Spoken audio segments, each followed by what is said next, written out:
The Institute of the Incarnate Word of the Parish of Bethlehem celebrated the 20th anniversary of the founding of Hogar Niños Dios, in a place of welcome and support for people with disabilities among the most vulnerable in society. For 20 years, this house has borne witness to the living presence of Christ through a message of love and works of mercy. The Thanksgiving Mass was presided over by the Latin Patriarch of Jerusalem, Cardinal Pierbattista Pizzaballa, on June the 14th in the Parish Church of St. Catherine in Bethlehem. De caridad porque cuidamos hoy 39 niños discapacitados. Charity. This is the heart of our mission. Today we care for 39 children with disabilities. Some were abandoned and come from the area of Bethlehem and Hebron. Some were left alone, others belong to families who, due to their fragility, are unable to care for them. For them, we want to be, and for the past 20 years we have been, a home, a hearth, a family that welcomes them with love. This is how we bear witness, day by day, that only the love of Christ will save the world, as Saint Luigi Orione reminded us.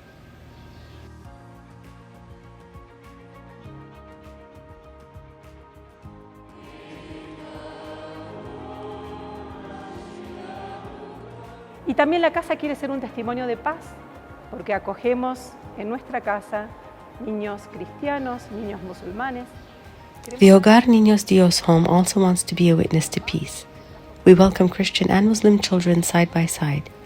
We want to offer the world a concrete sign of the peace Christ came to bring. We want to be instruments of God's mercy, so that His love may reach our children and youth who share His life with us. The Institute of the Incarnate Word has been present in the Holy Land for decades. They offer silent yet impactful service to the weakest, the sick and the marginalized, even in the most difficult situations. In Gaza, their daily presence takes the form of care homes, educational paths and accompanying the suffering. They are a true seed of hope and a living witness to the gospel. The sisters and religious of the Institute of the Incarnate Word have placed at the center of their lives the charism of love for the Incarnation.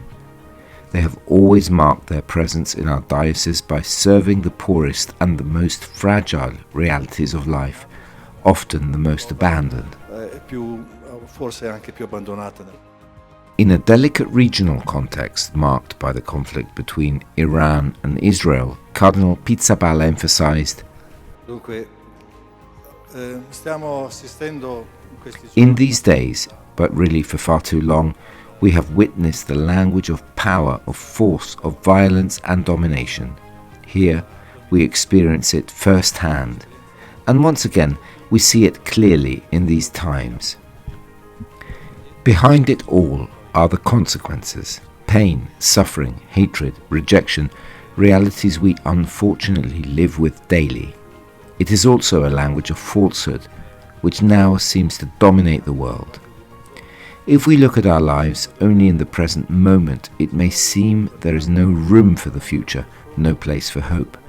But if we look at the history of the Church, and even our personal histories, we see how God, despite everything, still acts and makes His kingdom grow. Faced with war, hatred, poverty and illness, the servants of the Lord and the Virgin of Matara become a luminous presence, like angels who embody the word of the Lord. I am the way,